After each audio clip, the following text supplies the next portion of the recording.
Greetings! What's up?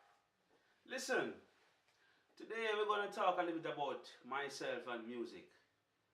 Um, how did I start this music thing? How long have I been doing this? Why did I choose this path? And so on and so on. And we just improvise. So basically, I began doing music in 1995.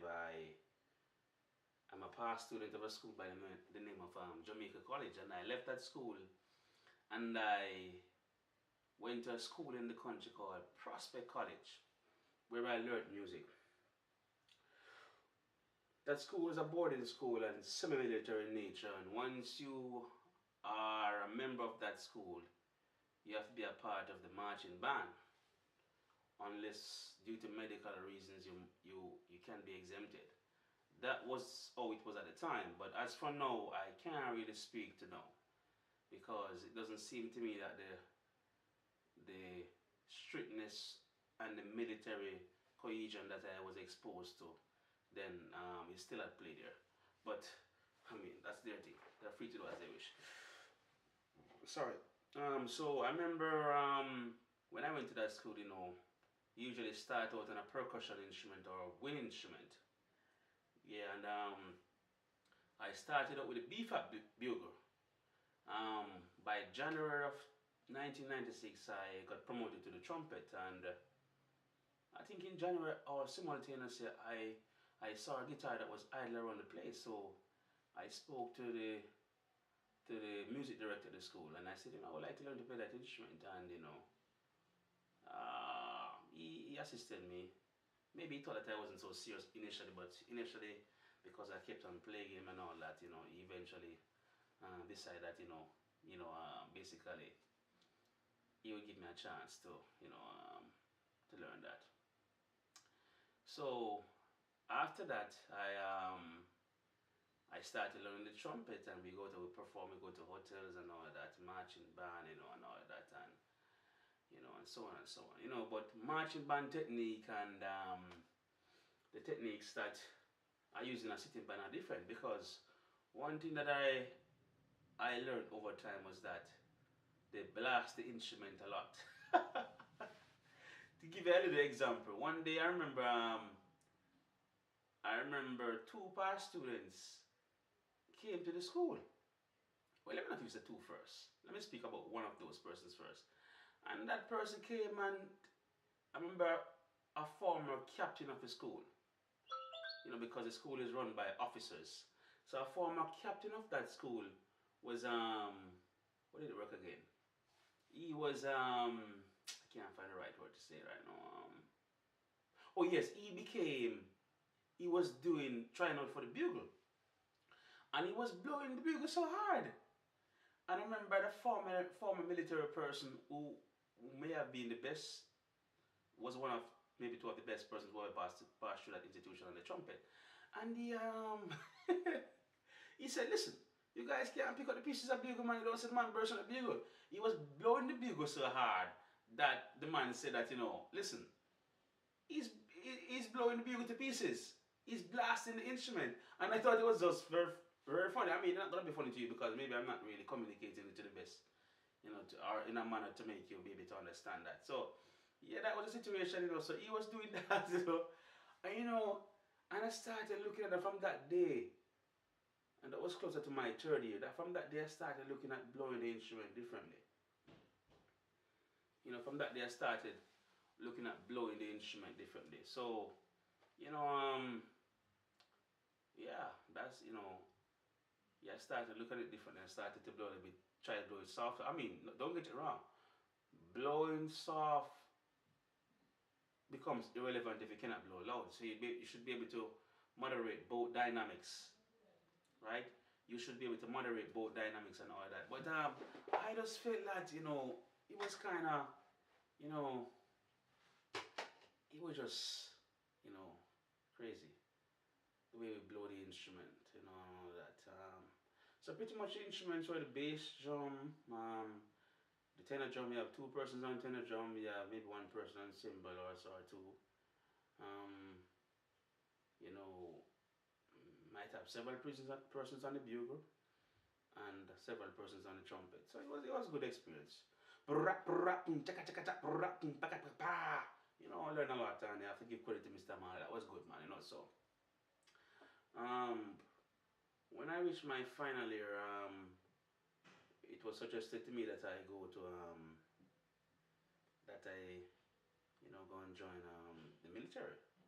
To go and learn music, because once you're in the military, you can learn pretty much anything you want to learn. But I wasn't so much inclined to that kind of life anymore, so I felt that I should just move away from that kind of thing, So I eventually went to Edna Manley College of the Visual and Performing Arts in the music faculty, School of Music, and I did the diploma in music education, and my major was a trumpet, my second instrument was a piano. This instrument right here.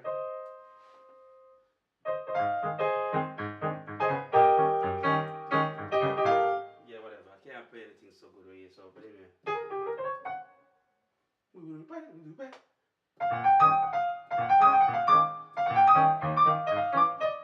I don't know, whatever. So basically, so that so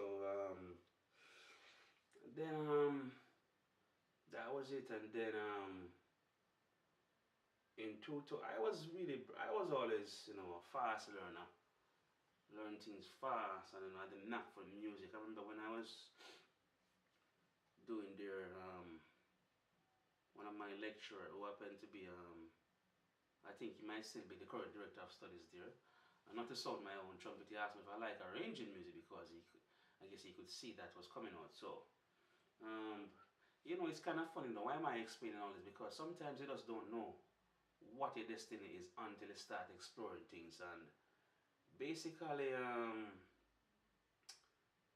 what happened next is that um, I went back several years later when they started offering the degree, and that was the situation that I went and I did the degree. But I think it's changed for the better for me. Oh, before I went to the degree, I said I wanted to get a degree, but not necessarily in music, just to have a degree, because even right now I'm doing a master's, Sometimes you just want the paper because it's just the world.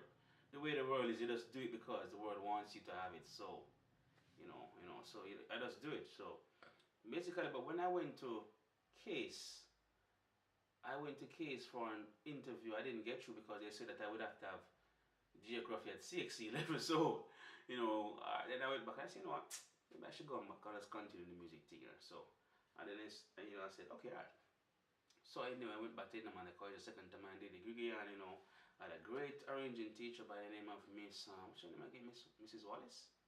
Miss Wallace, I don't remember her name. That's really bad though. But I think her name is Miss Wallace though. Yeah, I think her name is Miss Wallace, and she taught me arrangement. She was, it was really amazing. She was really maybe one of the best teachers I said I ever had in terms of, you know, you learn about secondary function, secondary dominant, the five, second, substitute, fifth, 505, and 765 4 3 2, all those kind of stuff. I mean, there's stuff that are created by a man to. Like for instance, if you're playing the key of C major, the five of C, the five of C is G. You can do the first inversion of that, and then the second inversion. I know, and then I can go to know the five of five. So the five of five. So the five. It sounds funny, don't it? Yeah. The five. The fifth of the key that we're in is G. So the fifth of C is G. So the five of G, it'd be D. So the five of five in this case would be D. So that's what they call a secondary function. But if you were to use other terms that maybe could make you understand it better, it's like basically when you get to the you just play chord 2, which usually is a minor, but you just make it a major. So chord 2 is a minor, usually a minor based on the diatonic formation of chords, but you make it become a major. See? Yeah, so they're just words created, but they're good. I like them, music is so amazing, it's so powerful, and I have no regrets about choosing this. I have no regrets about choosing this. So I mean, that's how I actually started doing the music. But I started composing. Remember, one day it was in maybe 2000. What year was it again? Mm, when I was working at a school in Kingston by the name of St. Aloysius Primary School, I was one of about maybe 3 teachers selected to go on a tour of Kingston Harbor. So I went and I viewed the harbor. You see the pollution, unfortunately, some of us Jamaicans, we do not have any civic pride, we just pollute the place. Remember when I used to live in Kingston, I usually go in the gully and sweep the gully and all that. The people that throw the garbage in the gully, man, it's really a mess, man. I mean, there's something the government can't do for us. We have to do that for ourselves. So they just throw the garbage in the gully and all that kind of stuff, and so um, yeah, so that was, I started and I composed a song, called Kingston Harbor. So I didn't have the technology that I have now in terms of doing it for myself. So I recorded on the keyboard. I remember that I started and I go like, where did I go? Like I go now.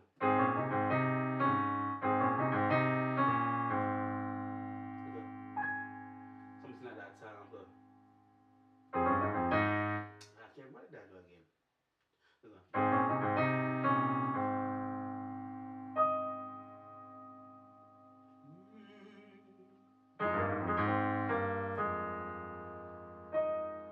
And then I go like this.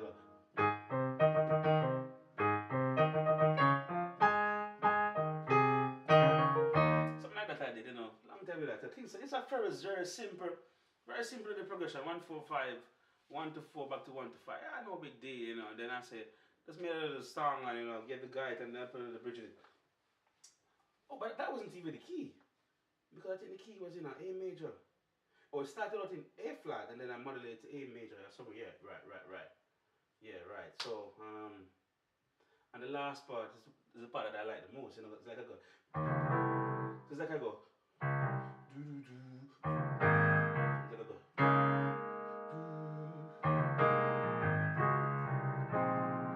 Yeah. Do do do do do do do do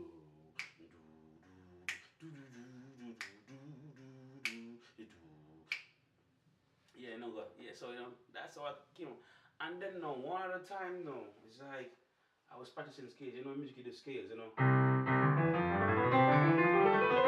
That's kind of slappy like so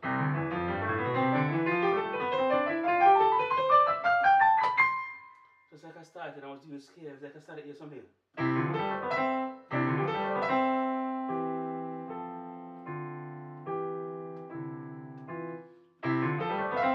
Like I'm saying, play the scale and use like tenth intervals or third, tenths. Part of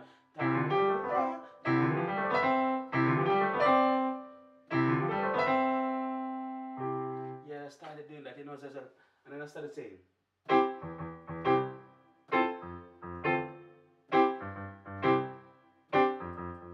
Something like that, started thinking about sequence. So when you know about music and the theory, it makes it easier for you to compose music, but I believe that you have to be inspired, because not everybody that knows about music can actually create something that really, so. And from there, I started just finding myself just loving the composing, and some persons feel that I should not be singing my songs. I mean, everybody's entitled to their opinion, but I know about the man in the Bible who had 5 talents. One was given 2, and one was given 1. So the one that was given 1, said, I can't be as good as those. I'm going to burn mine. I'm not going to listen to people. Sometimes you have to listen to people. You should know your worth and know what you can do. And what I like to find, this is the last thing I'm going to say. What I find is that in this life, the people who support you, not support, the people who support you the least are the people that sometimes know you the most. It's really unfortunate. I mean, I have, I'm on Facebook, I'm on Instagram, I'm on Twitter, and all these things, and I'm not even expecting people to leave any comment and all those, but not even to view what I am doing or what I've been doing to show you, because it's like, I don't know if it's a thing that they do subconsciously or they just don't think you're good enough or they just don't believe in you because they know you.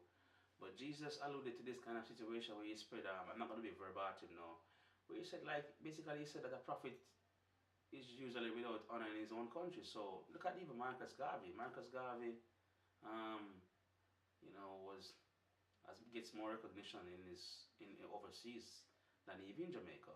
Bob Marley gets more recognition overseas than even Jamaica. So I guess it's just a thing with human beings. So all right. So I mean, if you want to see more videos like this and better, because I'm gonna be working on a lot of stuff, but kind of studying right now. Sometimes I don't really have a time to kind of, for that matter, I just rearrange the inside of my room this morning. So give you guys a little prep of it. So right here you have see there see right. Let me see if I can zoom out so you can see that. That's right there. Yeah, that's right there. So you can see, yeah, it's because in my room. So it's not like I have a personal space. So computer there, my stuff that I use to computer right there, boxes are there, and audio output, and so I have a lot of instruments here. So violin, trombone. I can't really play some of them so good. Trumpet and so yeah. So yeah, man. So yeah, man. Basically, so I can do this thing like that. So yeah. So yeah, man. So I mean, this is not any big thing. I purchased this tripod about a month ago, and I've been using it. So I say, you know what, might as well start doing something. Yeah. Oh Lord, I want to thank you for all the things you've done. You woke me up this morning. Anyway, take good care of yourself, everybody. All right. Until such time, all the best. Peace.